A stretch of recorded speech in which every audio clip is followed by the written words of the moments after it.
नमस्कार दोस्तों, स्वागत है आपका हमारे YouTube चैनल जीके ट्रैकर पे। देखिए फ्रेंड्स, आज से हम हिंदी की एक नई series top Hindi previous year MCQs यहाँ पे शुरू करने जा रहे हैं। इस सीरीज में आपको हिंदी के previous year questions mix revision के तौर पर यहाँ पर मिलेंगे, जिसमें सभी चैप्टर्स के सभी टॉपिक्स के एमसीक्यूज पूरी डिटेल के साथ, एक्स्ट्रा फैक्ट के साथ हम उनको कवर करेंगे, जिससे आपका प्रीवियस ईयर क्वेश्चन भी कवर होगा। उन हिंदी के क्वेश्चन के साथ अगर व्याकरण के कोई रूल जुड़े हैं, कोई कॉन्सेप्ट जुड़े हैं, उनको भी साथ साथ में कवर करते हुए चलेंगे, जिससे आपके हिंदी का भी एक क्वेश्चन बैंक आपके पास बन सके। जैसा आप जानते हैं, जीके के लिए हमारी टॉप जीके एमसीक्यू वाली सीरीज चलती है। उसमें जीके के हम प्रीवियस ईयर क्वेश्चंस को देखते हैं और उनका एक बड़ा क्वेश्चन बैंक हमने बना लिया है। उत्तराखंड की क्लासेस लगातार चैनल पर आती रहती हैं। फिलहाल हम बुकवाइज उत्तराखंड को कवर कर रहे हैं एमसीक्यू के फॉर्मेट में। हिंदी को हम कंप्लीट थ्योरी नोट्स के माध्यम से कवर कर चुके हैं, जिसमें हमने लेखक परिचय को देखा, हिंदी भाषा के विकास को देखा, वर्णमाला को देखा, व्याकरण को देखा, पत्रकारिता को देखा। उन सब क्लासेस को आप प्लेलिस्ट से देख सकते हैं। इसके अलावा राजपाल सिंह जी की जो पुस्तक है, उसके हमने टॉपिक वाइज एमसीक्यूज को भी कवर किए हैं। वो सीरीज हमारी चल रही है। उसके अंतर्गत हम हिंदी भाषा का विकास, लेखक परिचय, वर्णमाला, देशज विदेशज शब्द, उनको कवर कर चुके थे। उस सीरीज में टॉपिक वाइज हम चल रहे हैं और पूरी किताब को उसी फॉर्म में कवर करेंगे। संज्ञा की क्लासेस उसमें हमारी चल रही थी, बहुत जल्द उसको दोबारा से कंटिन्यू करेंगे। साथ ही शब्द भंडार के लिए हिंदी की 2 सीरीज बहुत जल्दी दोबारा से शुरू करेंगे। शब्द भंडार की हमारी 2 सीरीज चल रही थी, जिसमें हम जो आपके पर्यायवाची शब्द हैं, वाक्यांश हैं, मुहावरे, लोकोक्ति, तत्सम, तद्भव, उन सब को कवर करते थे। सिलेक्टेड एमसीक्यूज के माध्यम से, थ्योरी के माध्यम से उनको देखते थे। उन दोनों ही सीरीज को जल्दी ही दिवाली के बाद यहाँ पे शुरू करेंगे, जिससे आपका जो व्याकरण है उसका मिक्स रिवीजन इस सीरीज के माध्यम से होगा और शब्द भंडार आपका उन 2 सीरीज के माध्यम से तैयार हो जाएगा। आज हमारी ये top Hindi previous year MCQ की पहली क्लास है। अगर आपको ये सीरीज पसंद आती है, आपका अच्छा सपोर्ट इस सीरीज को मिलता है, तो कोशिश करेंगे इसको रेगुलर करने की, ताकि हिंदी के भी आपके पास एक बड़ा सा एक इंपॉर्टेंट क्वेश्चंस का क्वेश्चन बैंक तैयार हो सके, जिसमें आपको सारे क्वेश्चन डिटेल के साथ देखने को मिलेंगे। तो चलिए दोस्तों, आज की क्लास को शुरू करते हैं। आज का हमारा पहला सवाल है, भाषा की सार्थक लघुत्तम इकाई किसे माना जाता है? देखिए, भाषा की लघुत्तम इकाई ये पेपर में पूछा गया है। भाषा की सबसे छोटी इकाई जो मानी जाती है वो वर्ण को माना जाता है, ठीक है। लेकिन ये सार्थक लघुत्तम इकाई की बात कर रहा है। भाषा की सबसे छोटी जो सार्थक इकाई होती है उसे शब्द कहते हैं। ऑप्शन ए हमारा सही उत्तर यहां पे होगा, ठीक है। भाषा की सबसे छोटी इकाई क्या होती है? वर्ण। वर्ण का उच्चारित रूप क्या होता है? ध्वनि। और ध्वनि का लिखित रूप क्या होता है? वर्ण, ठीक है। अगर हम इसके क्रम को देखें तो सबसे छोटा क्या होता है? वर्ण होता है। वर्ण यानी ध्वनि, इसको हमने देखा। इसके बाद आपके अक्षर बनते हैं, अक्षरों को मिलाकर के शब्द बनता है, और यह शब्द जो होता है भाषा की सबसे छोटी सार्थक इकाई होता है। भाषा की सबसे बड़ी इकाई या सार्थक इकाई किसको कहेंगे? तो वो वाक्य को कहा जाता है, ठीक है। इनमें से री क्या है? तो री इनमें से किस प्रकार का है? इनमें से किस वर्ग में उसको शामिल किया जाता है? जो री है हमारा, इसे हिंदी वर्णमाला में स्वर के रूप में वर्गीकृत किया गया है। ऑप्शन डी सही उत्तर यहां पे होगा, ठीक है। देखिए, वर्ण हमारे कितने प्रकार के होते हैं? हिंदी में जो वर्ण होते हैं, वर्णों के व्यवस्थित समूह को क्या कहते हैं? तो हिंदी में वर्णों के व्यवस्थित समूह को वर्णमाला कहते हैं। वर्ण के कितने भेद होते हैं? तो वर्ण के 2 भेद होते हैं। एक होते हैं स्वर और एक होते हैं व्यंजन। स्वतंत्र रूप से जो बोले जाने वाले वर्ण होते हैं उनको स्वर कहा जाता है, यानी जिनके उच्चारण में हमें किसी दूसरे वर्ण की आवश्यकता नहीं होती, उनको स्वर कहते हैं। हिंदी वर्णमाला में स्वरों की संख्या कितनी है? इनकी संख्या होती है 11, ठीक है। कौन कौन से होते हैं? अ और आ वाली, जो बड़ी वाली आ होती है, इसके अलावा ई और बड़ी ई, उसके बाद ऊ और बड़ा ऊ, उसके बाद आता है हमारा री, ठीक है। इसके बाद ए और बड़ी ए, और फिर ओ और औ। तो ये 11 होते हैं हमारे स्वर। इसके बारे में पूछा गया था। ऑप्शन डी इसका सही उत्तर यहां पे होगा, ठीक है। री को रखा किसके बाद जाता है वर्णमाला में? तो ध्यान रखना, इस ऊ के बाद इसे रखा जाता है, ठीक है। नेक्स्ट है, मात्रा के आधार पर स्वर कितने प्रकार के होते हैं? तो मात्रा के आधार पर, मात्रा यानी कि उनको बोलते समय हमें कितना समय लग रहा है, उच्चारण के आधार पर, मात्रा के आधार पर पूछे या उच्चारण के आधार पर पूछे, दोनों एक ही बात है। इस आधार पर हिंदी में जो स्वर होते हैं ये मुख्यतः 3 प्रकार के होते हैं। एक होते हैं ह्रस्व स्वर, एक होते हैं हमारे दीर्घ स्वर और एक होते हैं हमारे प्लुत स्वर। जिन स्वर के उच्चारण में एक मात्रा का समय लगता है उनको कहा जाता है ह्रस्व स्वर। इसमें कौन कौन शामिल है? तो इसमें छोटा आ है, छोटी ई है, छोटा ऊ है और हमारा री है।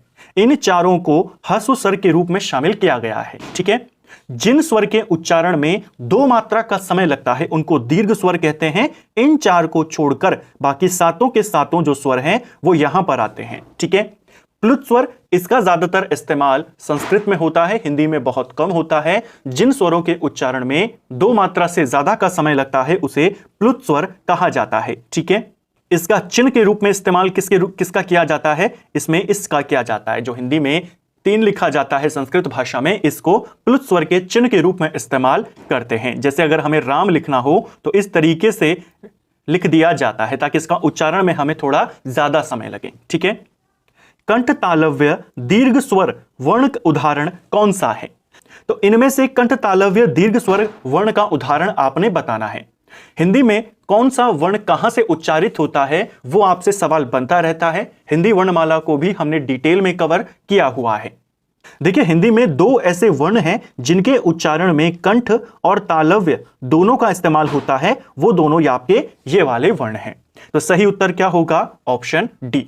बाकी के स्वरों के उच्चारण की अगर हम बात करते हैं तो जो हमारे शुरुआती 2 हैं अ और बड़ी वाली अ, इन दोनों का उच्चारण कंठ से होता है। ठीक है। जो हमारी ई और बड़ी वाली ई है इनका उच्चारण तालु से होता है, यानी तालव्य से बोला जाता है। ठीक है। इन्हीं दोनों से मिलकर क्या बनते हैं? हमारे ए और ए बनता है। इन दोनों से मिलकर के ये बनता है, इन दोनों से मिलकर ये बनता है। तो इनका उच्चारण कहां से हो जाएगा? कंठ तालव्य से हो जाएगा। इसी प्रकार जो हमारे पास ऊ होते हैं, छोटी ऊ और बड़ी ऊ, ये दोनों कहां से बोले जाते हैं? होस्ट यानी होठों के प्रयोग से इनका उच्चारण होता है। जो री है इसका उच्चारण कहां से होता है? ये मूर्धन्य से बोला जाता है। और जो हमारे ओ और औ होते हैं ये दोनों, इन दोनों का उच्चारण स्थल क्या है ये भी पूछा जाता है। ये दोनों आपके ओष्ठ कंठ से बोले जाते हैं। ठीक है। नेक्स्ट है ई च छ ज झ और री आदि का उच्चारण किससे होता है? ज आदि का उच्चारण किससे होता है? तो देखिए, आप या तो स्वर के बारे में आपको पता हो कि ई और ई वाले जो स्वर हैं वो कहां से बोले जाते हैं। हमने अभी देखा कि जो आ है और बड़ी वाली आ है ये कंठ से बोले जाते हैं और जो ई है ये दोनों के दोनों तालु से बोले जाते हैं। ठीक है। तो या तो इन दोनों को देखकर आप पहचान लें कि इनका उच्चारण तालव्य से होगा। दूसरा तरीका क्या है कि जो हमारे स्पर्श व्यंजन होते हैं जिनको 5 वर्गों में बांटा गया है, का वर्ग, ट वर्ग, च वर्ग, त वर्ग और प वर्ग, उस आधार पर भी आप पहचान सकते हैं। उसके लिए हमने एक चीज को याद किया था कि आपने एक तरफ कचट तप को लिख लेना है, दूसरी तरफ KTM 2 को लिख लेना है। आपको यहां पर चा वर्ग के वर्ण दिए गए हैं, च छ ज झ ज्य, तो ये आ रहा आपका चा वर्ग और चा के आगे टी है, यानी ये कहां से बोला जाएगा? तालव्य से बोला जाएगा। जैसे का वर्ग जो है हमारे क ख ग घ वो कंठ से, ट वर्ग मूर्धन्य से, त वर्ग दंत से और प वर्ग आपका ओष्ठ से बोला जाता है। ठीक है। तो इससे भी आप पहचान सकते हैं, काफी इजी तरीके से आप वर्णों को पहचान जाएंगे। नेक्स्ट है जिन स्वरों के उच्चारण में हवा नाक से भी निकलती है उन्हें क्या कहते हैं? देखिए, हवा के मुंह और नाक से निकलने के आधार पर वर्णों के 2 भेद होते हैं। एक होते हैं अनुनासिक और एक होते हैं निर्नुनासिक। जो अनुनासिक होते हैं उसमें हवा मुंह और नाक दोनों से निकलती है, यानी ऑप्शन बी इसका सही उत्तर यहां पे होगा। जो निर्नुनासिक होते हैं इसे मौखिक भी कहा जाता है, यानी इसमें जो हवा होती है वो केवल मुंह से निकलती है, जबकि अनुनासिक में मुंह और नाक दोनों से निकलती है। तो अनुनासिक इसका उत्तर यहां पे होगा। जिनकी ध्वनि केवल मुंह से निकले वो निर्नुनासिक और जहां पर मुंह और नाक दोनों से आए वो आपके अनुनासिक। ठीक है। अनुनासिक जो हमारे वर्ण होते हैं या जो स्वर होते हैं उनमें चंद्र बिंदी का प्रयोग किया जाता है। जैसे आपका ये वाला हो गया, इस प्रकार आपका ये वाला हो गया। इनके उच्चारण में जो हवा होगी, जो ध्वनि होगी वो मुंह और नाक दोनों से आएगी। ठीक है। ज्यादातर जो अनुनासिक हमारे स्वर होते हैं, वर्ण होते हैं, इनका इस्तेमाल तत्सम शब्दों में किया जाता है, यानी संस्कृत के शब्दों में किया जाता है। तो तत्सम तद्भव पहचानने की भी ये एक ट्रिक हो सकती है, जहां पर आपको चंद्र बिंदी मिल जाए, ज्यादातर वो शब्द क्या होगा, तत्सम होगा। ठीक है, ऐसे रूल्स को, ऐसे ट्रिक्स को हम जो शब्द भंडार वाली क्लास करते हैं उसमें भी कवर करते रहे हैं, जल्द जिसको दोबारा शुरू करेंगे और दोबारा से ऐसे ही रूल्स को कवर करते रहेंगे। जिस प्रकार निर्नुनासिक स्वर को मौखिक स्वर भी कहते हैं, उसी प्रकार अनुनासिक को नासिकिया भी कहा जाता है। ठीक है, अगर हम व्यंजन के तौर पर इनको देखें। त्रिवेणी शब्द में त्र किन वर्णों के योग से बना हुआ है? हिंदी वर्णमाला में ऐसे व्यंजन जो दो व्यंजनों का समूह होते हैं उनको संयुक्त व्यंजन कहा जाता है। ठीक है, यानी जो दो वर्णों के मेल से बने हुए हैं। हमारे पास कितने संयुक्त व्यंजन होते हैं? हिंदी वर्णमाला में संयुक्त व्यंजनों की संख्या 4 होती है। ठीक है, इनमें से 4 व्यंजन कौन कौन से हैं? एक होता है आपका अक्षा, एक होता है आपका ये वाला ज्ञ, एक होता है आपका ये वाला त्र और एक होता है आपका ये वाला श्र। जो अक्ष वाला है ये बना हुआ है आधा क और षटकोण वाली शा से। उसी प्रकार जो ज्ञ है ये बना हुआ है आधा ज और जो ज्ञ व्यंजन होता है उससे। जबकि त्र किससे बना हुआ है? त्र बना हुआ है आधा त और जो र हमारा वर्ण होता है। र पूरा होता है, त इसमें आधा होता है। जिसके नीचे हलक लग जाए यानी वो अपने में आधा है। तो आप उस आधार पर यहां पर क्या आंसर करेंगे? ऑप्शन सी को करेंगे। ध्यान रखना, संयुक्त व्यंजन किस किस वर्ण के योग से बने हुए हैं वो आपको पता होना चाहिए। कौन आधा है, कौन पूरा है, वो भी आपको पता होना चाहिए। इसी प्रकार जो ये वाली शा है यह आधी गोल वाली शा और र से मिलकर बनी हुई है। तो आप देखेंगे विकल्प कितने कंफ्यूजिंग दिए गए हैं कि दोनों आधे होते हैं, दोनों पूरे होते हैं या कौन सा।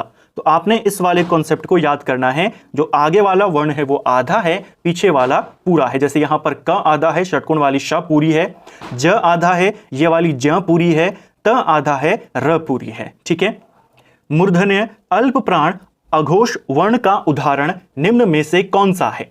तो आपने एक ऐसा वर्ण यहां पर चुनना है इन चारों में जो मूर्धन्य भी हो, अल्प प्राण भी हो, अघोष भी हो।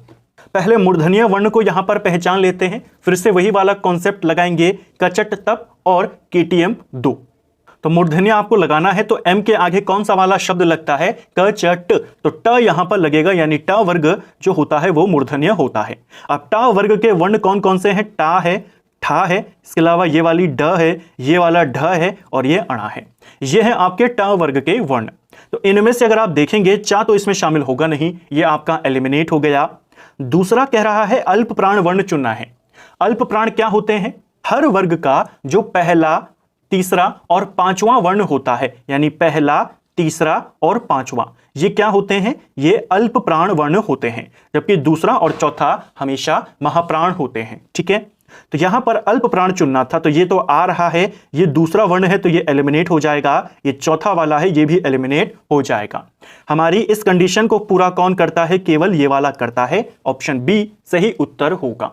ट वर्ग में 3-3 वर्ण थे, लेकिन अगर आप दूसरी कंडीशन पे जाएंगे अल्प प्राण, तो अल्प प्राण में क्या हो गया? आपने देखा 2 ऑप्शन हमारे एलिमिनेट हो गए और एक हमारा उत्तर बचा। मान लीजिए यहां पर ट के साथ दूसरा विकल्प ड होता। ठीक है, ये भी अब अल्प प्राण है, जैसा आप देख रहे हैं, पहला, तीसरा, पांचवा अल्प प्राण होता है। तब हम तीसरी वाली कंडीशन पे जाते, अघोष। किसी भी वर्ण में आगे के जो 2 वर्ण होते हैं ये अघोष कहलाते हैं, पीछे के बाकी के 3 सघोष होते हैं।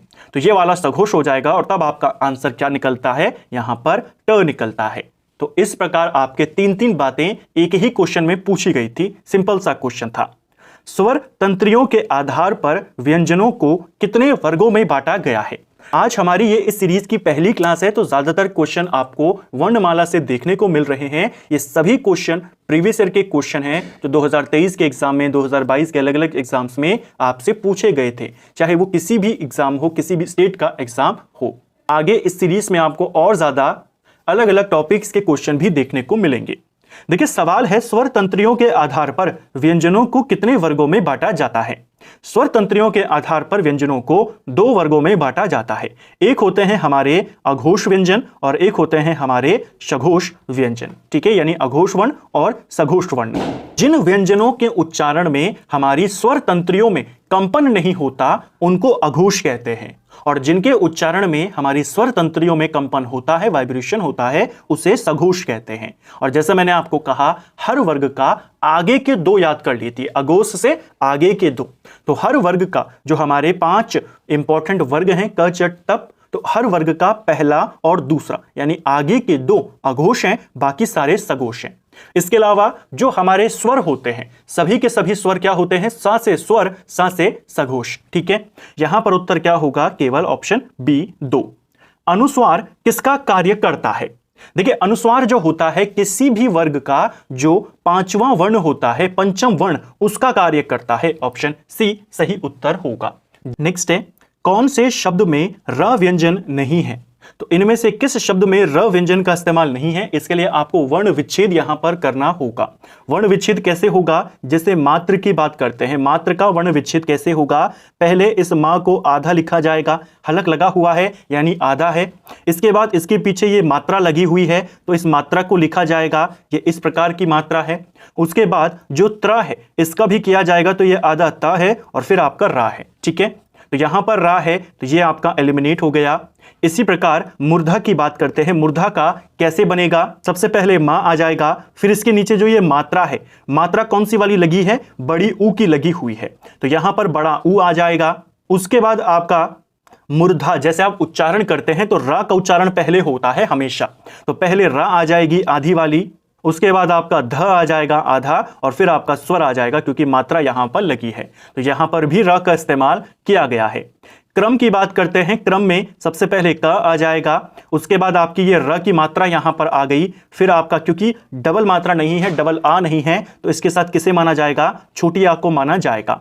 फिर मां है तो मां आधा और उसके साथ छोटी आ, छोटी आ लगभग सभी में आपकी जुड़ी हुई होती है, यहां पर भी र आ रहा है। मातृभूमि की बात करते हैं, इसका अगर आप वर्ण विच्छेद करेंगे तो सबसे पहले मां आएगा, पीछे मात्रा लगी हुई है तो बड़ी आ जाएगी, उसके बाद आपका त्र यहां पर बनेगा, आधा ता बन जाएगा, ये जो री है यहां पर वो आपका ये वाला री हो जाएगा, तो इस त में ये वाली री जुड़ी हुई है। उसके बाद भूमि के लिए भू, आधा भा आएगा, उसके बाद ऊ की मात्रा आ जाएगी, फिर म और फिर ई की मात्रा। यहां पर आपका जो रा है वो ये वाला री है, न कि दूसरा वाला ये वाला रा है, तो सही उत्तर क्या होगा? Option D. वर्ण विच्छेद करने के लिए भी पेपर में आने लगा है, तो आपके एक अच्छे से प्रैक्टिस भी सीरीज में होगी, कैसे आप वर्णों का विच्छेद करते हैं। काफी कुछ हमने इन्हीं क्वेश्चन के माध्यम से भी समझा कि जिसका उच्चारण पहले होता है, हर वर्ग के हर वर्ण के साथ आपका जो ये वाली अ होती है जुड़ी होती है। जैसे यहां पर बड़ी वाली आ थी तो ये अलग से आएगी, जहां पर नहीं थी तो वहां पर केवल छोटी वाली आ आती है। ठीक है, काकल्य वर्ण कौन सा होता है? देखिए, हिंदी वर्णमाला में काकल्य वर्ण एक ही है जो कि आपका हा है। ऑप्शन सी सही उत्तर यहां पे होगा। कई बार ये पेपर में पूछा गया है काकल्य वर्ण कौन सा होता है, वो ह होता है। ठीक है, नेक्स्ट है, निम्न शब्दों में से कौन सा शब्द शुद्ध है? बहुत बार ये आया है अशुद्ध वर्तनी का शब्द, कौन सा इनमें से शुद्ध आपने बताना है। देखिए, कवित्री लिखा जाता है इस तरीके से, कवइत्री। ऑप्शन बी सही उत्तर होगा। इसमें और ऑप्शन ए में बहुत बार कंफ्यूजन होता है एग्जाम हॉल में, तो ध्यान रखना व के साथ कोई मात्रा यहां पर जुड़ी हुई नहीं होती है। ठीक है, नेक्स्ट है हमारा, निम्न में से कौन सा संकेतवाचक वाक्य है? देखिए, संकेतवाचक वाक्य क्या होते हैं? जिन वाक्यों में संकेत का बोध होता है यानी किसी शर्त का बोध होता है, वहां पर आपका संकेत बोधक वाक्य या संकेतवाचक वाक्य होता है। यानी एक क्रिया का होना दूसरी क्रिया पर डिपेंड करता हो, हम कोई कंडीशन वहां पर लगा दें कि अगर ऐसा होगा तो फिर यह होगा। ऐसे जो वाक्य होते हैं, जैसे जहां पर कोई प्रश्न पूछने का बोध हो, वहां पर कैसा होता है? वहां पर प्रश्नवाचक वाक्य होता है। जहां पे आश्चर्य का बोध हो, वहां पर विस्मयादि बोधक होता है। जहां पे संदेह व्यक्त किया जा रहा हो, संभावना व्यक्त की जा रही हो, वहां पर संदेहवाचक होता है। जहां पर इच्छा या आशीर्वाद या शुभकामनाएं दी जा रही हो, वहां पर इच्छावाचक होता है। जहां पर प्रार्थना, उपदेश या आज्ञा दी जा रही हो, वहां पर आज्ञावाचक होता है। जहां पर कार्य न होने का भाव प्रकट हो, वहां पर निषेधवाचक होता है। और जहां पर क्रिया के होने का बोध मिलता है, क्रिया के होने की सूचना मिलती है, वहां पर विधानवाचक होता है। उसी प्रकार जहां पर एक क्रिया का होना दूसरी क्रिया पर डिपेंड करे, यानी कोई कंडीशन, कोई शर्त वहां पर रख दी गई हो, वहां पर आपका संकेतवाचक वाक्य होता है। जैसे यदि वर्षा अच्छी हुई तो फसल भी अच्छी होगी। तो फसल अच्छी कब होगी? जब वर्षा अच्छी होगी। तो यहां पर क्या कर दिया गया है? कंडीशन लगा दी गई है। यह आपका क्या कहलाएगा? संकेतवाचक वाक्य कहलाएगा। बाकी के देखिए, हिंदी के अंदर जो वाक्य होते हैं आपके अर्थ के आधार पर वाक्यों को 8 भेद यानी 8 वर्गों में बांटा जाता है। उन्हीं को हमने अभी यहां पर समझा। बाकी के जो 7 भेद हैं वो आप आसानी से बता देंगे कहां पर प्रश्न पूछा जा रहा है। जैसे क्या इस बार अच्छी वर्षा होगी? सीधा बताएंगे प्रश्नवाचक है। फसल अच्छी हो तो अच्छा है। यहां पर क्या किया जा रहा है? फसल अच्छे होने की इच्छा करी जा रही है। यहां पर इच्छावाचक हो जाएगा। बाकियों को पहचानना आसान है, लेकिन संकेतवाचक में ऐसा नाम से प्रतीत होता है कि कोई संकेत किया गया हो किसी और व्यक्ति की ओर, तो वहां पर संकेतवाचक होगा।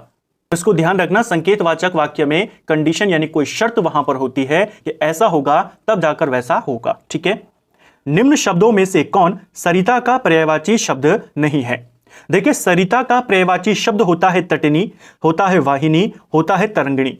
इसके अलावा होता है आपगा। ठीक है, ये भी सरिता यानी नदी का है। वाहिनी हमने देखा, निर्झरणी ये भी सरिता का पर्यायवाची शब्द होता है। ठीक है, लेकिन त्रिपद का किसका होता है? त्रिपद का सरिता का या नदी का नहीं होता, ये आपके गंगा का पर्यायवाची शब्द है। गंगा के लिए सुरसरी कहा जाता है। अमर तरंगिणी, देखिए तरंगिणी यानी आपकी सरिता यानी नदी, और अमर तरंगिणी मतलब गंगा। तो इस चीज को ध्यान रखना। गंगा के पर्यायवाची में मंदाकिनी, भागीरथी, देव नदी, जानवी नदी, देवपगा, नदीश्वरी, त्रिपदगा ये सारे शामिल होते हैं। ठीक है, तो ये किसका है? स्पेशली ये गंगा का है, बाकी सारे आपके नदियों के हैं। जहां एक शब्द से अनेक अर्थ निकले वहां पर कौन सा अलंकार होता है?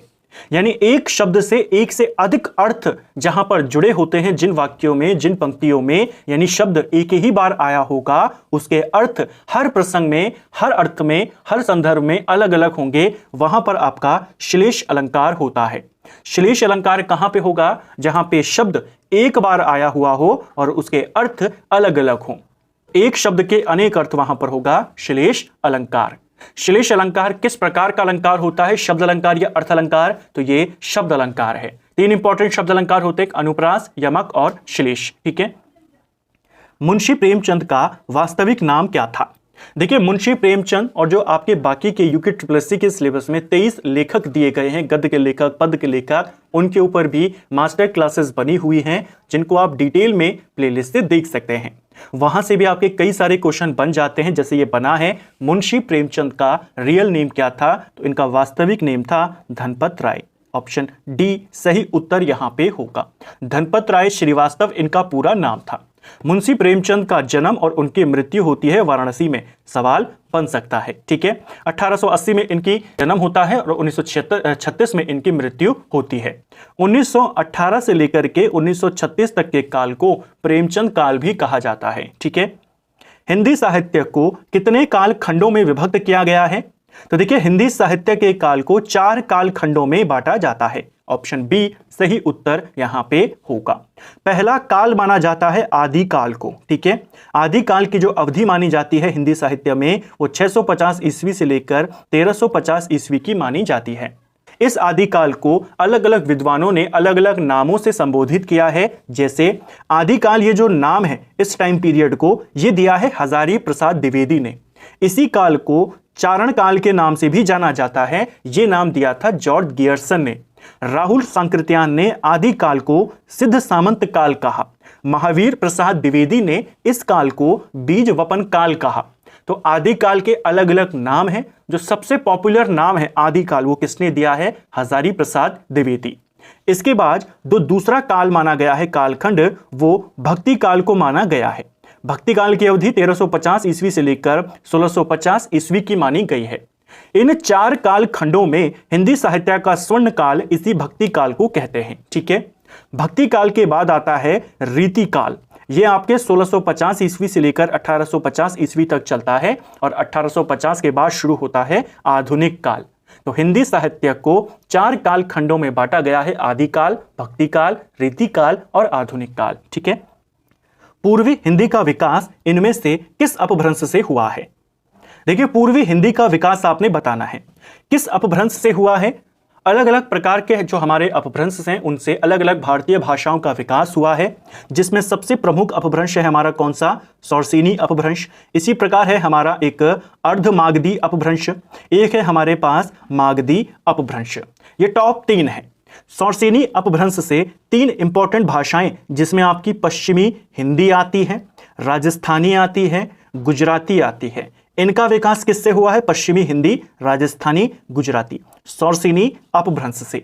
जो अर्धमागधी है इसमें से एक ही इंपॉर्टेंट भाषा है जिसका विकास हुआ है, उसका नाम है पूर्वी हिंदी। आपको यही पूछा गया है पूर्वी हिंदी कहां से आई है, अर्धमागधी अपभ्रंश से, ऑप्शन बी। ये जो मागधी वाली है, मगध यानी आप बेसिकली मानते हैं कि मगध की राजधानी आप जानते हैं कि कहां थी, पाटलिपुत्र थी। पाटलिपुत्र यानी कि आपका पूरा बिहार। तो मागधी को आप मगध मान लीजिए यानी बिहार मान लीजिए। बिहार पहले किसका पार्ट था, बंगाल का। और बंगाल के पार्ट कौन कौन थे पहले, बंगाल, बिहार, उड़ीसा, असम। ये चारों पहले एक ही प्रांत होता था अंग्रेजों के काल में। तो इस मागधी से, जिसको आपने बिहार समझा, जो बंगाल के साथ जुड़ा हुआ था, इससे आपकी बिहारी, बंगाली, असमिया और उड़िया, ये चारों भाषाएं आई हैं। ठीक है, तो यही 3 इंपॉर्टेंट है। इसके बाद तो आपके जो अपभ्रंश हैं उनके आप नाम से ही बताएंगे। जैसे खस अपभ्रंश से पहाड़ी हिंदी आई है, ब्राचर से पंजाबी, महाराष्ट्री से मराठी। ठीक है, याद करने के लिए आप इसको इस तरीके से भी याद कर सकते हैं। अंतिम क्वेश्चन है आज का, कृदंत प्रत्यय किन शब्दों के साथ जुड़ते हैं। यह क्वेश्चन उत्तराखंड में ही पूछा गया था, कई बार पूछा गया है। देखिए, प्रत्यय क्या होते हैं, किसी भी शब्द के अंत में जो शब्द जुड़ते हैं और उसके अर्थ को बदल देते हैं, उन्हें प्रत्यय कहते हैं। ऐसे प्रत्यय जो क्रिया के साथ लगते हैं, यानी क्रिया वाले जो शब्द हैं उनके अंत में लगते हैं, उनको कहा जाता है कृदंत प्रत्यय। और ऐसे प्रत्यय जो संज्ञा, सर्वनाम या विशेषण के साथ लगते हैं, उनके अंत में लगते हैं, उनको कहा जाता है तद्धित प्रत्यय। तो कृदंत प्रत्यय क्या होते हैं, किनके साथ जुड़ के बनते हैं, ये बनते हैं आपकी क्रिया के साथ। ऑप्शन सी सही उत्तर होगा, कृदंत प्रत्यय और तद्धित प्रत्यय। कृदंत यानी कि जो क्रिया के साथ जुड़ जाए, और तद्धित यानी जो संज्ञा, सर्वनाम, विशेषण के साथ जुड़ जाए। इन दोनों को आपने ध्यान रखना है। ठीक है, तो फ्रेंड्स ये था हमारा आज का वीडियो, जिसमें हमने सामान्य हिंदी के जो प्रीवियस ईयर क्वेश्चंस थे उनको यहां पर कवर किया। 20 क्वेश्चन को देखा, ज्यादातर क्वेश्चन वर्णमाला के थे, फिर भी कोशिश की गई कि अलग अलग टॉपिक्स के क्वेश्चन, अलग अलग चैप्टर के क्वेश्चन को इसमें शामिल किया जाए। आगे इस सीरीज में और ऐसे ही प्रश्नों को कवर करेंगे, अलग अलग स्टेट्स के, अलग अलग एग्जाम्स के, खासकर उत्तराखंड के एग्जाम के, चाहे वो यूकेएससीसी के हों, यूकेपीएससी के हों, उनको यहां पर देखेंगे, उनके सॉल्यूशन को देखेंगे विद कॉन्सेप्ट के साथ, ताकि आपको अलग से रिवीजन ना करना पड़े, आपकी प्रैक्टिस भी अच्छे से यहां पर हो जाए। अगर आपने एक बार वर्णमाला या हिंदी के नोट्स को कवर किया है तो आपको दोबारा से उन टॉपिक को ना देखना पड़े। इस सीरीज के माध्यम से आपका एक मिक्स रिवीजन साथ साथ चलता रहे। उम्मीद करता हूं आपको आज का वीडियो पसंद आया होगा। अगर आपको ये वीडियो पसंद आई है तो वीडियो को लाइक करें, चैनल पर नए हैं तो सब्सक्राइब करें, अपने दोस्तों के साथ शेयर करें। वीडियो आपको कैसा लगा कमेंट बॉक्स में हमें जरूर बताएं। Thank you friends.